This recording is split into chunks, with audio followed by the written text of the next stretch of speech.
উত্তর চব্বিশ পরগনার হিঙ্গলগঞ্জের যোগেশগঞ্জে রায়মঙ্গল নদীর নটবর ফেরিঘাটের বেহাল দশা। কুমিরমারি, মোল্লাখালী, ধামাখালী, নোজাট, কালীনগর সহ একাধিক গ্রামের মানুষের এই ঘাটই নির্ভরশীল।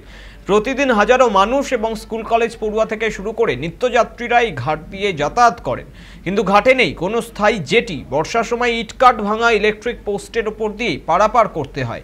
জীবন ঝুঁকি নিয়ে চলছে যাতায়াত। একাধিক দুর্ঘটনার ঘটনাও ঘটেছে ইতিমধ্যে। স্থানীয় এক বাসিন্দার অভিযোগ, প্রশাসনকে বহুবার জানানো সত্ত্বেও এখনও কোনো স্থায়ী ব্যবস্থা নেওয়া হয়নি।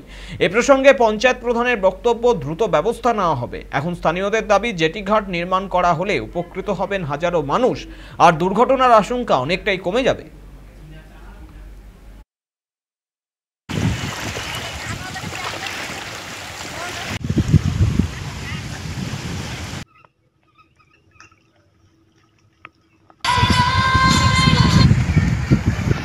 এই ঘাটটা যাতে মেরামত হয়, এখানে বহু লোকজন যাওয়া আসা করে। কোথায় কোথায় যায়?